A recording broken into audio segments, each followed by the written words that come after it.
Sage Wanderer here, coming at you from the laundromat. Well, I wanted to just do a proof of life video.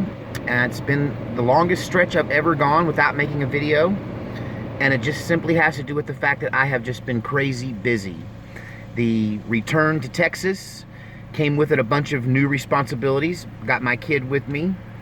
He has been still kind of sick, and I'm having to take care of him. And to some degree, he's getting ready to take care of himself more. But he was not able to really pitch in and help me with a bunch of things I needed to do, because when we came back in the middle of a heat wave and 100-degree temperatures and no air conditioning. It was, it was trying. So we were like 5 or 6 days without air conditioning.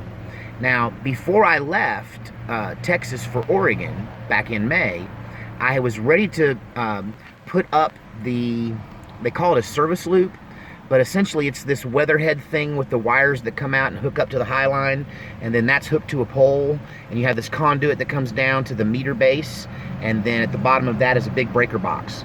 And so that's what you have to hook up electricity in a rural area where there's never been electricity before.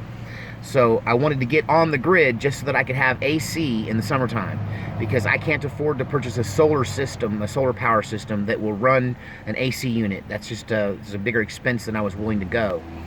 And you know, it's survivable without air conditioning. We weren't going to die or anything without it. It was just not fun, especially in the heat of the day. In the heat of the day, we would just have to leave and like go to the lake or something. And then in the evenings, it would cool off some, but at night it was still so swampy hot, unable to sleep. I mean, we did sleep, you know. It was not undoable, okay? You don't have to have air conditioning in North Texas to survive. But you have to have air conditioning to be happy. Really, to be happy, you have to have air conditioning in Texas in the summertime. Well, when it's available, it just makes you want it, you know? So anyway, when we got back, I needed to basically attach the banjo, the service loop thing I just described, which weighs about 180 pounds. And it's about 25 feet long. And they call it a banjo because it's kind of shaped like a banjo. You have your meter base and then the long pole up to the end when you have a head on the end of there. Look around next time you're driving around. You'll see that most houses have these either attached to the side of the house or attached to a pole next to the house. So I had the electric company sink the pole while I was gone, but they didn't get it done before I left. You know, they dragged their feet, and I was hoping to get it all done before I left so I could come back to air conditioning, because I knew when I came back in July it was going to be crazy hot. And so, but they didn't get it out there in time, and I had to leave to go make my gigs in May, at the end of May.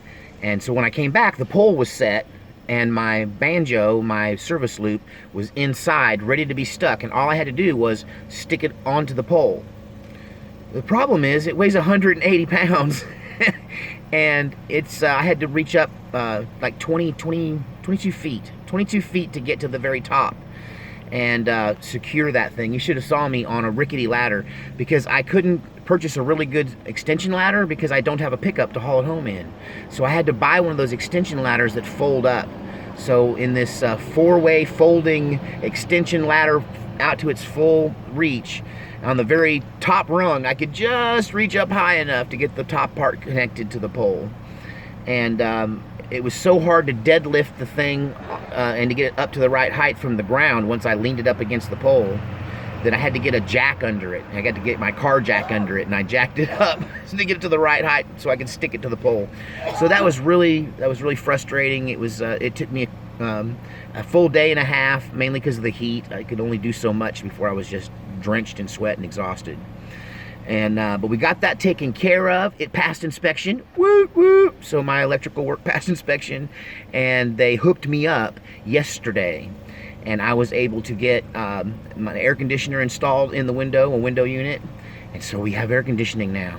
So I have been really crazy busy doing that, and just the thing of feeding both of us, and cooking and cleaning, and unloading. I'm still packing, unpacking the stuff I brought, you know, from Oregon to Texas. I'm getting state crossover. It's back and forth, back and forth. I'm done now. Bury me in Texas. But I've got some catching up to do. I do have strong opinions about some of the things that have happened recently, especially the things that have happened and are happening in Oregon.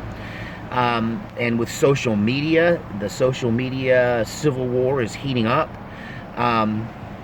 We got the whole Epstein story to talk about. I have some detailed opinions and commentary on that narrative, and on the two competing narratives.